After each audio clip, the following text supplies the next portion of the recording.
બોટાદ જિલ્લાના સારંગપુર ખાતે ફૂલડોલ રંગોત્સવ ભવ્ય રીતે ઉજવાયો। પરમ પૂજ્ય મહંત સ્વામી મહારાજની પાવન ઉપસ્થિતિમાં હજારો હરિભક્તોએ ભક્તિ અને રંગોત્સવનો આનંદ માણ્યો હતો। સારંગપુર સ્થિત બાપ સ્વામિનારાયણ સંસ્થાના તીર્થધામમાં પરમ પૂજ્ય મહંત સ્વામી મહારાજની પાવન ઉપસ્થિતિમાં ફૂલડોલ રંગોત્સવ ભવ્યતા અને દિવ્યતાથી ઉજવાયો હતો। આ પ્રસંગે દેશ વિદેશમાંથી આશરે 75,000 જેટલા હરિભક્તો અને ભાવિકો ઉપસ્થિત રહ્યા હતા। વિશાળ સભા મંડપ અને ભવ્ય મંચ સાથે આયોજિત આ ઉત્સવમાં સંગીતમય કાર્યક્રમો, સંતોના પ્રવચનો અને આધ્યાત્મિક પ્રસ્તુતિઓ દ્વારા ભક્તિનો માહોલ સર્જાયો હતો।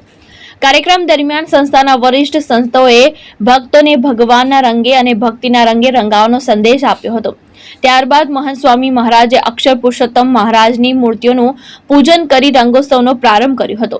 મંચ પરથી સુગંધિત કેસુડાના રંગથી હજારો હરિભક્તો પર રંગવર્ષા કરવામાં આવી હતી। સમગ્ર પરિસર ભક્તિ, આનંદ અને ઉત્સાહના રંગોથી તરબોળ બની ગયું હતું। આ વિરાટ આયોજનને લઈને સફળ બનાવવા માટે 5,000 જેટલા સ્વયંસેવકોએ વિવિધ સેવાઓમાં ભાગ લઈ કાર્યક્રમને સફળ બનાવ્યો હતો। પરમ પૂજ્ય મહંત સ્વામી મહારાજના સાનિધ્યમાં સારંગપુરના આંગણે એક અદ્ભુત અવિસ્મરણીય પુષ્પ દોલોત્સવ આજે અહીંયા ઉજવાઈ રહ્યો છે, જેની અંદર દેશ પરદેશથી હજારો હરિભક્તો પધાર્યા છે અને આ હરિભક્તોની અંદર અંટાર્કટિકા ખંડપતિ છોડીને બધા જ મહાદ્વીપોથી અહીંયા હરિભક્તો પધાર્યા છે।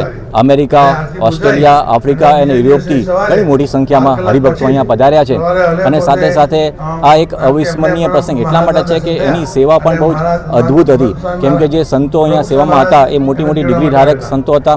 સાથે સાથે હરિભક્તો સ્વયંસેવકોની સંખ્યા 5,000 જેટલી સ્વયંસેવકોની સંખ્યા હતી અને આ અદ્ભુત ઉત્સવ ઉજવવા માટે તેઓએ તનતોડ મહેનત કરી હતી। આજના આ પ્રસંગની અંદર મહંત સ્વામી મહારાજ જ્યારે સૌને રંગી રહ્યા છે ત્યારે સૌમાં અનેરો ભક્તિભાવ જોવા મળી રહ્યો છે। માત્ર આ ઉત્સવમાં ભક્તિની અભિવ્યક્તિ નથી, પણ અહીંયા ભારતીય સાંસ્કૃતિક એકતા અને સાથે સાથે સંસ્કારની અભિવ્યક્તિ છે। રાષ્ટ્રીય ચેતનાનો સંચાર અહીંયા જોવા મળી રહ્યો છે, કેમ કે આટલા બધા હરિભક્તો ભક્તિભાવથી અહીંયા આવી રહ્યા છે। સંપ સુરતભાવનું એક અનુપમ ઉદાહરણ અહીંયા પ્રસ્તુત કરી રહ્યા છે। લાલજી મેર, દ્રષ્ટિકોણ ન્યૂઝ, બોટાદ।